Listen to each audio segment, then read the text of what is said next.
ஒரு மனிதன் ஒரே ஒரு முடிவுக்காக $15 பில்லியன் சொத்தையும் தன்னோட நாட்டையையும் பழைய வாழ்க்கையையும் இழந்தார்னு சொன்னா நம்புவீங்களா? இன்னும் ஒரு விஷயம், இவர் ஒரு ராஜ குடும்பத்தை சேர்ந்தவர் கிடையாது, அரபு கூட கிடையாது. ஆனா இன்னைக்கு துபாயிலேயே மிகப்பெரிய செல்வாக்கு கொண்ட தொழிலதிபர். பல பேர் நினைக்கிறாங்க துபாயின் பணக்காரர் பிரின்ஸ் ஹம்தான் இல்லைன்னா ஷேக் முகமது.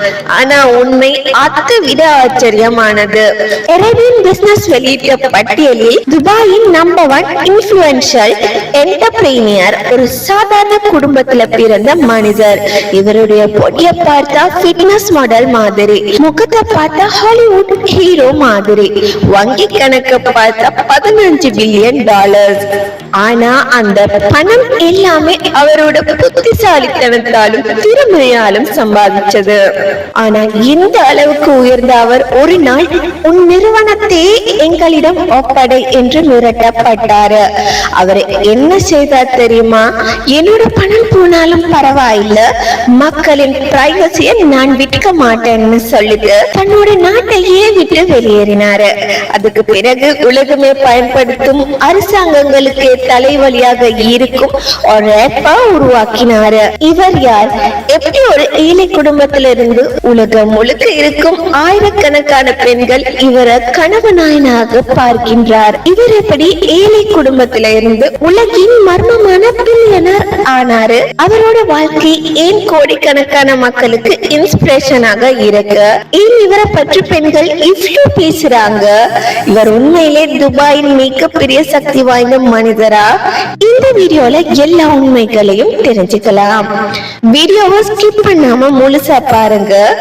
ஏன்னா கடைசியில வரப்போகும் தகவல் உங்களை கண்டிப்பா ஆச்சரியப்படுத்தும். நீங்க இன்னும் நம்ம சேனலை சப்ஸ்கிரைப் பண்ணலன்னா இப்பவே சப்ஸ்கிரைப் பண்ணிட்டு பெல் ஐக்கனை பிரஸ் பண்ணுங்க. வாங்க கதைய ஆரம்பிக்கலாம். துபாய் உலகத்திலே பணக்காரர்களை ஈர்க்கும் நகரம். லக்ஸரி கார்ஸ், 7 ஸ்டார் ஹோட்டல்ஸ், அரண்மனை மாதிரி வீடுகள். இங்க பணம் இருந்தா கிட்டத்தட்ட எந்த கனவையும் நிஜமாக்கலாம். இந்த நகரம் இவ்வளோ வளர காரணமான முக்கியமான நபர் ஷேக் முகமது பின் ரஷீத் அல் மக்தூம். அவருடைய சொத்து மதிப்பு சுமார் $14 பில்லியன். ரியல் எஸ்டேட் மூலமாக உலகிலேயே பிரபலமான தொழிலதிபர்கள்ல ஒருவராக மாறினாரு. அவருக்கு அடுத்த ஆட்சியாளராக நீண்ட காலமாக தயாராகிட்டு இருக்கிறவர் அவரோட மகன் பிரின்ஸ் ஹம்தான். அவருடைய சொத்து மதிப்பு சுமார் $5 மில்லியன். லக்ஸரி யாட், வெளிநாட்டு சுற்றுலா, ராயல் லைஃப் ஸ்டைல், இப்படி ஒரு கனவு வாழ்க்கை வாழ்றாரு. அதோட ஹேண்ட்ஸம் பிரின்ஸாகவும் உலகம் முழுக்க பிரபலமானவர். ஆனா இவங்க இருவரையும் விட அதிக செல்வாக்கும் அதிக செல்வமும் கொண்ட ஒரு நபர் துபாயில இருக்காருன்னு சொன்னா நம்புவீங்களா? அவர் இந்த ராயல் ஃபேமிலியும் இல்ல, அவர் ஒரு சாதாரண குடும்பத்துல பிறந்தவர். தன்னோட அறிவை மட்டும் நம்பி உலக பில்லியனராக மாறினாரு. அவர்தான் பவேல் துரு, டெலிகிராம் ஆப்போட ஃபவுண்டர். அரேபியன் பிசினஸ் மேகசின் வெளியிட்ட துபாயில 100 மோஸ்ட் இன்ஃப்ளூயன்ஷியல் பீப்பிள் பட்டியல்ல முதல் இடத்தை பிடிச்சவர். அவரோட சொத்து மதிப்பு சுமார் $15 பில்லியன். உலகத்திலே மிகவும் மர்மமான பில்லியனர்னு கூட இவரை அழைப்பாங்க. எப்பவும் black dress, simple life style, fitness model மாதிரி பாடி. பலருக்கு இவர் மேட்ரிக்ஸ் படத்துல வரும் நியோ மாதிரி தோணுவாரு. ஆனா இவரோட வெற்றிக்கு பின்னாடி ரொம்ப பெரிய கஷ்டம் இருக்கு. பவேல் துரு ரஷ்யாவில பிறந்தவர். பணக்கார குடும்பம் இல்ல. அவரோட அப்பா ஒரு ப்ரொஃபசர். சிறு வயசுல இருந்து ப்ரோக்ராமிங்ல ரொம்ப திறமை. 22 வயசுல வி கான்டாக்டே என்ற சோசியல் மீடியா பிளாட்ஃபார்மை உருவாக்கினாரு. அது ரஷ்யாவின் ஃபேஸ்புக்னு சொல்லப்படும் அளவுக்கு பெரிய வெற்றி அடைஞ்சது. இளம் வயசுலேயே கோடீஸ்வரர் ஆனாரு. ஆனா லக்ஸரி கார், பிரைவேட் ஜெட், இதுல எதுவுமே அவருக்கு ஆர்வம் இருக்கல. மெட்ரோல வேலைக்கு போவாராம். 2011 விக்கிபீடியாவுக்கு $1 மில்லியன் டொனேட் கூட பண்ணிருக்காரு. ஆனா 2014 அவரோட வாழ்க்கை முழுக்க மாறிடுச்சு. ரஷ்ய அரசு சில போராட்டக்காரர்களின் தகவல்களையும் எதிர்கட்சியினரின் அக்கவுண்ட்ஸையும் ஒப்படைக்க சொல்லி அழுத்தம் கொடுத்தது.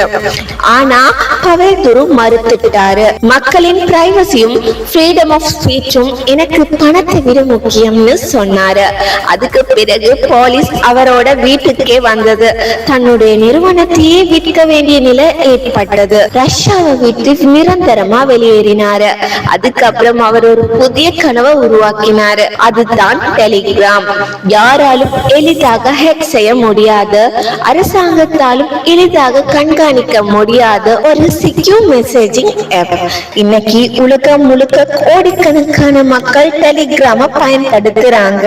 இப்போது பவேல் துரு துபாயில வசிக்கிறாரு.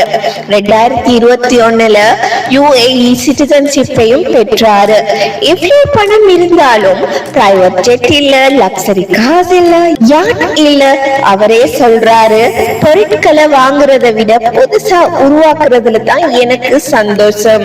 அவர் ரொம்ப அரிசா இன்டர்வியூ கொடுப்பாரு. பர்சனல் லைஃப யாரிடனும் பகிர மாட்டாரு. அதனால தான் இன்னைக்கு உலகம் அவரை the most mysterious billionaire-னு அழைக்குது. அப்படின்னா உங்க கருத்து என்ன? பவேல் துரு உண்மையிலே துபாயின் மிகவும் சக்தி வாய்ந்த தொழிலதிபரா? கீழே கமெண்ட்ல சொல்லுங்க. இந்த வீடியோ பிடிச்சிருந்தா ஒரு லைக் போடுங்க, சப்ஸ்கிரைப் பண்ண மறக்காதீங்க.